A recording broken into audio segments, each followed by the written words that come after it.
اللہ صلی اللہ تعالی علیہ وسلم رب کائنات قرآن شریف میں ارشاد فرماتا ہے وَلَا ذکر اللہ اکبر، اور اللہ کا ذکر سب سے بڑا ہے۔ اللہ کا ذکر دیکھو یہاں بھی لکھ دیا ہے وَلَا ذکر اللہ اکبر، اللہ کا ذکر سب سے بڑا ہے۔ ایک مرتبہ حضرت فاطمہ الزہرا رضی اللہ تعالی عنہا کے ہاتھوں میں چھالے پڑ گئے، کام کرتے کرتے، گھر کا کام کرتے کرتے، سارا کام گھر کا خود کرتی، پانی کنویں سے نکالنا، مسالہ پیسنا، آٹا پیسنا، ٹوٹلی کام ہاتھ سے ہوتے تھے۔ ہاتھوں میں چھالے پڑ گئے تو حضرت علی نے فرمایا کہ حضور صلی اللہ علیہ وسلم کی بارگاہ میں بہت سارے غلام باندیاں آئی ہیں، حضور اکرم صلی اللہ علیہ وسلم سب کو تقسیم فرما رہے ہیں، آپ بھی جائیں کچھ لے آئیں، کچھ نوکرانی کوئی آ جائے گی، کوئی ہیلپ ہو جائے گی۔ تو گئیں آپ، حضور اکرم صلی اللہ علیہ وسلم وہاں موجود نہیں تھے اور واپس آئیں۔ ام المومنین حضرت صدیقہ رضی اللہ تعالیٰ عنہ نے حضور صلی اللہ علیہ وسلم کو بتایا کہ فاطمہ آئی تھیں اور وہ دکھا رہی تھی، ہاتھوں میں چھالے تھے، ان کے پریشانی تھی، کوئی نوکرانی وغیرہ کوئی باندھی، آپ عطا فرما دیں۔ تو حضور اکرم صلی اللہ علیہ وسلم شام کو حضرت فاطمہ الزہرا رضی اللہ تعالیٰ عنہ کے گھر گئے اور کہا بیٹی میں تمہیں ایک ایسی چیز دوں گا جو تمہیں باندھی سے بھی زیادہ، جس سے تمہیں آرام ملے گا، ایسی چیز دوں گا میں تم کو۔ حضور اکرم صلی اللہ علیہ وسلم نے فرمایا بیٹی 33 مرتبہ سبحان اللہ پڑھا کرو۔ کتنی مرتبہ؟ 33 مرتبہ سبحان اللہ پڑھو، 33 مرتبہ الحمدللہ پڑھو، 34 مرتبہ اللہ اکبر پڑھو، یہ تمہیں ایک باندھی سے زیادہ کام دے گا اور اس سے تمہیں طاقت ملے گی، ہمت ملے گی۔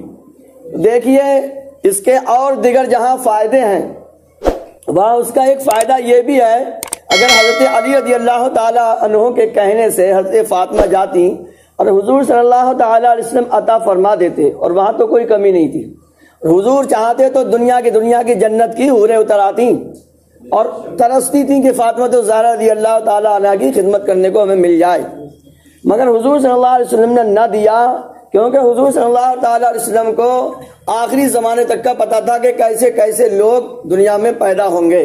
اگر حضور صلی اللہ علیہ وسلم اس وقت دیتے تو آج جو ہیں مانگنے والے وہ یہ کہتے کہ فاطمہ کو بھیجنا میکے میں مانگنے کے لیے علی کی سنت ہے، بی بی کو مانگنے کے لیے، وہ پیسہ ہو، ڈیمانڈ ہو، کچھ بھی ہو، یہ علی کی سنت ہے، اور اس ڈیمانڈ کو پوری کر دینا یہ مصطفیٰ کی سنت ہے۔ تو ان بھکاریوں کو اور حوصلہ مل جاتا۔ حضور صلی اللہ علیہ وسلم نے وہ چیز نہ دے کر ذکر خدا کی طرف اشارہ فرمایا۔ یہ جو ہم تسبیح پڑھتے ہیں اسے تسبیح فاطمہ بولتے ہیں، سمجھے نہیں سمجھے؟ اور حضور صلی اللہ علیہ وسلم نے فرمایا دینے والا ہاتھ لینے والے ہاتھ سے بہتر ہے، سمجھے؟ یعنی دینے والا جو ہاتھ ہے حضور نے فرمایا اس کی اللہ اور رسول کے نزدیک فضیلت ہے، جو لوگ بانٹتے ہیں ان کی اللہ اور رسول کے نزدیک اہمیت ہے، اور جو لوگ لیتے ہیں ان کی اہمیت نہیں ہے۔ حضور نے صاف فرما دیا الید الیلیا خیر من ید السفلی، دینے والا ہاتھ لینے والے ہاتھ سے بہتر ہے۔ تو اللہ اور رسول نے تعریف کس کی فرمائی؟ دینے والوں کی، مانگنے والوں کی تعریف نہیں فرمائی ہے۔ اور ایک حدیث شریف میں آتا ہے السوال ذل، سوال کرنا ذلت ہے۔ تو میں آپ کو ایک قرآن و حدیث سے نچوڑ بتا دوں، دیکھو جو بانٹو گے واپس پلٹ کے وہی آنا ہے، یہ بات آپ اچھی طرح سے یاد رکھو۔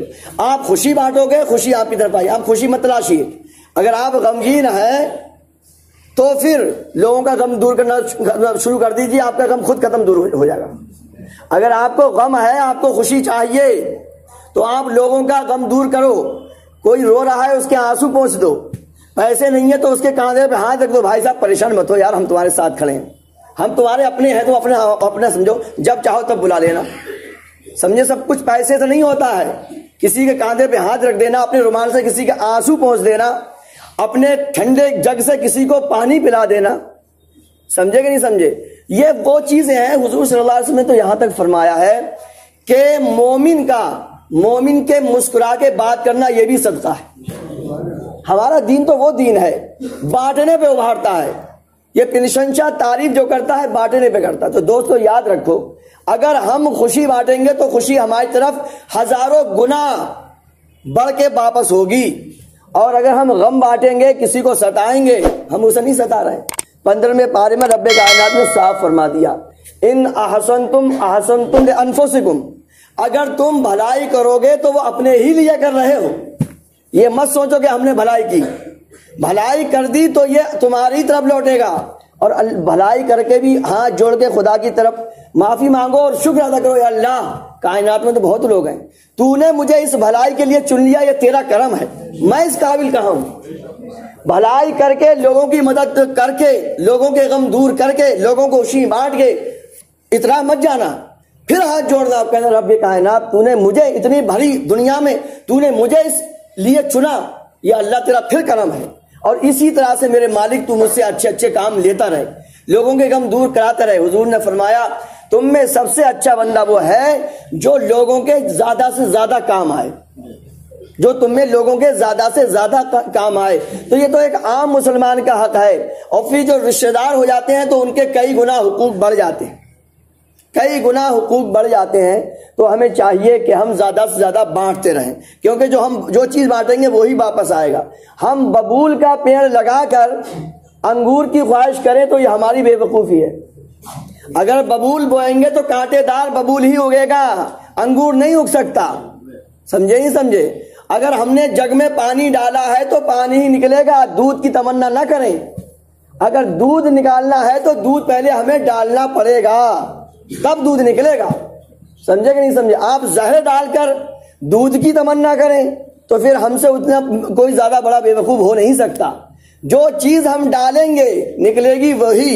ہاں یہ ہے اللہ ذائقہ بڑھا دے گا, اس کا ٹیسٹ بڑھا دے گا. اور اگر برائی ڈالنا ہے تو اللہ تبارک تعالیٰ اس کا بدمزہ, اس کا اور کڑوا پن بڑھا دے گا. بڑھنا سب کچھ ہے. اب یہ ہمارے اوپر ہے کہ ہم کیا چیز چاہتے ہیں, اچھا چاہتے ہیں کہ برا چاہتے ہیں. رب کائنات کی بارگاہ میں دعا ہے کہ اللہ تعالیٰ اپنا اور اپنے پیاروں کا ذکر کرنے